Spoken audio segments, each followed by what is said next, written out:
హైదరాబాద్లో 10 రోజులుగా సాగుతున్న బుక్ ఫేర్ నేటితో ముగియనుంది. ప్రాంతాలకు అతీతంగా ఏర్పాటు చేసిన స్టాల్స్ అందరినీ ఆకట్టుకుంటున్నాయి. పుస్తకాలే కాదు, తమ సంస్కృతి, వివిధ ఉత్పత్తులను ప్రదర్శించడం ద్వారా తమ జాతిని బలోపేతం చేసే దిశగా వారి అడుగులు సాగాయి.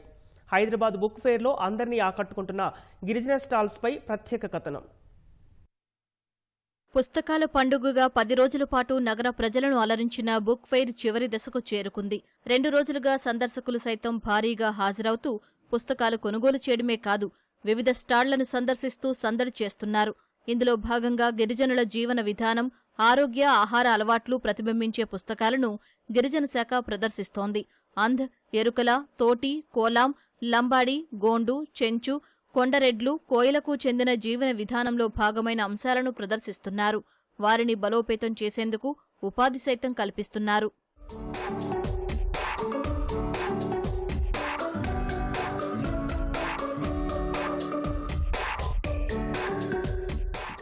ట్రైబల్ వెల్ఫేర్ డిపార్ట్మెంట్ తరపున tribal cultural research and training institute అని సెపరేట్ డివిజన్ ఉందండి. ఆ డివిజన్ ద్వారా ఆర్ట్ అండ్ క్రాఫ్ట్ ప్రమోషన్తో పాటు పబ్లికేషన్స్ చేస్తుంటాము. అట్లనే మన ట్రైబల్ వెల్ఫేర్ డిపార్ట్మెంట్లో గిరిజన్ కార్పొరేషన్ ఉంది, వాళ్ళ ద్వారా ఈ హనీ ప్రొడక్షన్ ఉంటుంది. ఎవరైతే ట్రైబల్ ఇష్యూస్ మీద PhD థీసిస్ చేశారో వాళ్ళ థీసిస్ని పుస్తకాల రూపంలో మనం పబ్లిష్ చేస్తాము. అందరు విజిటర్స్ కూడా ఈజీగా ఏమి ట్రైబల్ కమ్యూనిటీ ఉంది మన రాష్ట్రంలో, ఆ ట్రైబల్ కమ్యూనిటీ డీటెయిల్స్ ఏమున్నాయి, పాపులేషన్ ఎంత ఉంది, వీళ్ళు ఎక్కడెక్కడ అందుబాటులో ఉంటారో అనే డీటెయిల్స్ దీనిలో పొందుపరచడం జరిగింది. పుస్తకాలు, వస్తువులు ప్రదర్శిస్తే గుర్తింపు రావడం కాదు, అది ప్రజలకు సరిగా చేరితే నేర్చుకోవాలనే ఆసక్తి ప్రజల్లో పెరుగుతోంది. అడవి బిడ్డలు అందంగా తయారు చేసిన వస్తువులు నగరవాసులను భలేగా ఆకట్టుకుంటున్నాయి. గిరిజన నృత్యాలు, వారి హస్తకళ నైపుణ్యాన్ని ప్రదర్శించేలా గిరిజన మంత్రిత్వ శాఖ ప్రోత్సహించింది. అందుకు ఫలితంగానే గిరిజన బిడ్డలు అద్భుతమైన చిత్రాలు వేసేలా చేశారు.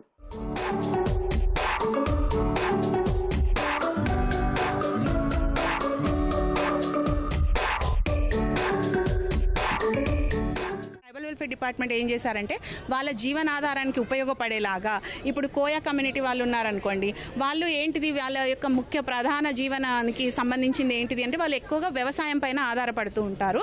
సో అది ప్రతిబింబించేలాగా వాళ్ళు చూడండి వ్యవసాయానికి వెళ్తున్నట్టు, మేల్ని చూడండి గొడ్డలి క్యారీ చేస్తున్నారు, గంప క్యారీ చేస్తుంది ఫీమేల్. సో ఆ విధంగా కనిపించేటట్టుగా వాళ్ళు టేక్వుడ్ పైన ఈ క్రాఫ్ట్ ఐటమ్ అనేది చేయడం జరిగింది.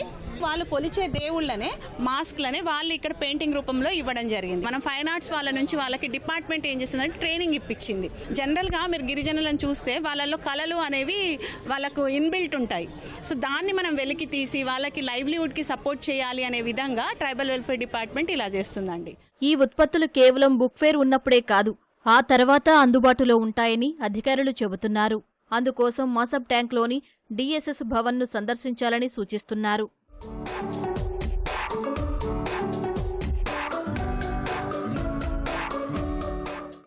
తెలంగాణ ట్రైబల్ వెల్ఫేర్ డిపార్ట్మెంట్ వాళ్ళు గిరిజనుల సంస్కృతిని ప్రదర్శించేందుకు చేస్తున్నటువంటి కృషి. అట్లే వాళ్ళ సంస్కృతిని ప్రదర్శించడమే కాదు, వాళ్ళకి సంబంధించినటువంటి అటవీ ఉత్పత్తులు, ఆహార ఉత్పత్తులకి ఇక్కడ ప్రాచుర్యం కల్పించే ప్రయత్నం చేస్తున్నారు. కెమెరామెన్ చిరంజీవితో శివరామకృష్ణ, ETV న్యూస్, హైదరాబాద్.